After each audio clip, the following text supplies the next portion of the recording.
We are. I can't tell you how much I was looking forward to thousands of responses from all of you in the Bryce Jordan Center. These are strange times, and I am sorry for all of you that won't have a physical graduation ceremony here at the class of 2020. My job here today is to try to offer up some perspective from a Penn Stater who sat in your chair a long time ago back in the pre-internet days.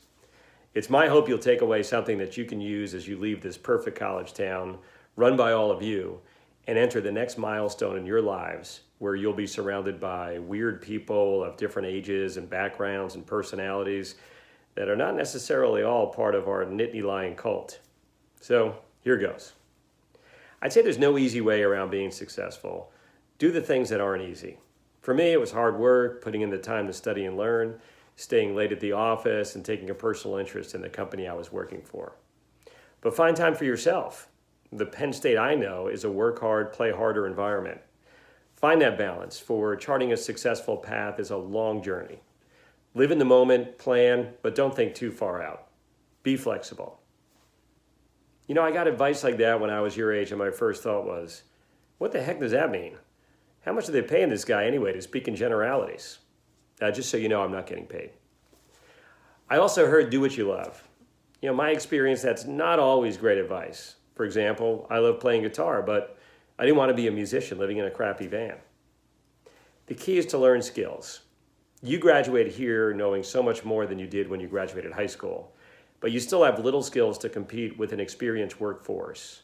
But what you do bring is energy, enthusiasm, a great brain, and a willingness to learn.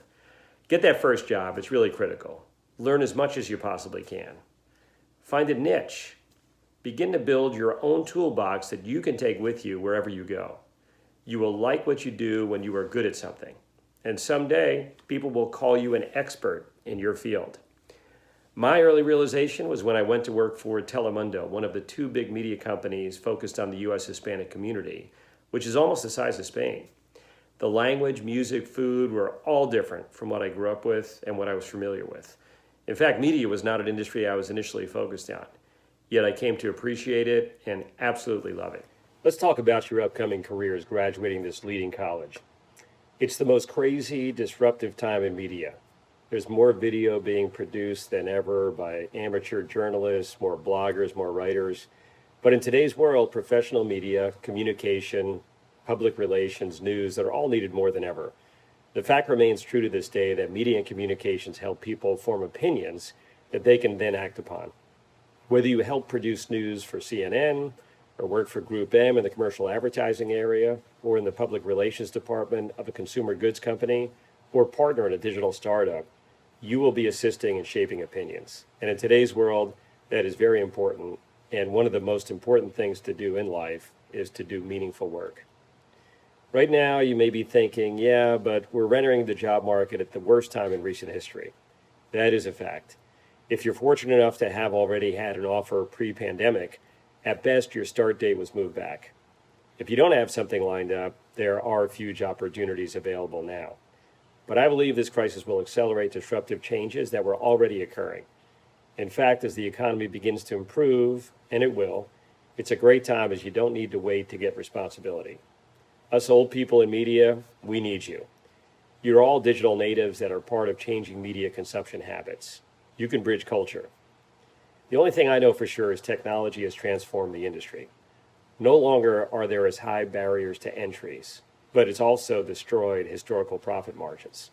New ways of reporting, writing, storytelling, disseminating, interacting, whether you're involved in news, entertainment, sports, they're occurring every day. And the good news is, us old people don't have the answers because the field has changed from one that was 10 by 40 yards in my day to a three-dimensional cube.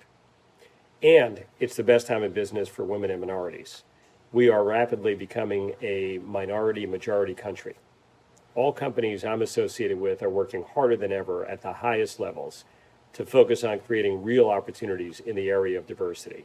And that is good for all of us. So take advantage of the great opportunity digital natives have in media and a business community that's more focused on diversity than ever before to start your career and begin to forge your pathway.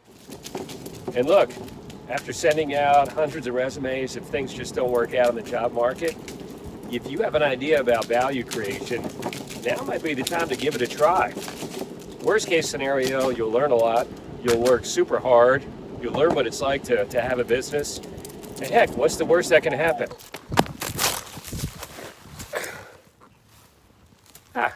Maybe you fall down, you brush yourself off, you get right back up again, and you learn. Oh, and listen to 70s and 80s rock. The 60s were great, they're a little too serious. And the 90s, well, they really only gave us Pearl Jam and Red Hot Chili Peppers. And don't overlook the ballads.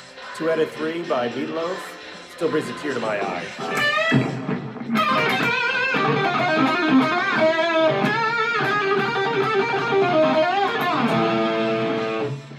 Don't party on a school night. You can get away with it here, but out there, it's way too painful. You're gonna have to trust me on this. But seriously, you're about to break the routines you've had for the last 4 years, so it's really good to create new ones early. For me, it was the simple things like getting to the gym in the morning and not drinking at all during the week. It really saddens me to see people on a 7 a.m. Monday flight ordering 2 or 3 drinks. They never look happy, and I'm sure they didn't start their careers that way. Oh, and I would make it a habit of reading several industry articles a week. That way you can develop an idealistic, youthful view on what's going on. If nothing else, it gives you something to talk about when you bump into a dinosaur like me before a meeting. We can talk about something more than Penn State football. And you never know what you'll run across. Will you look at that? Oh, and suck it up. Almost all the work you'll do early in your career, you'll feel it's below you. That's the way it works. My last 2 companies had around 5,000 employees, and I was going to do the good stuff like entertainment shows, everything from making the coffee to working all night on contracts or stage setups. Well, that was done by other people. When you're angry, take a walk. Things will become a lot clearer with a breather. In summary, you need to be consistently good in the game. Show up every day. Don't think you need to have been born some kind of superstar. In the words of Muhammad Ali, a champion is one who rallies to the cause under pressure and has just a little bit more than the other person. So, in summary, work hard, find joy, find people to share it with, and you will never regret your path. Most of us don't have it all figured out, and that's fine. Stay positive and gravitate towards what you like. And remember, commit to the career you select. Make it yours. And any of you can call me anytime with any advice. Buena suerte, 2020 graduates.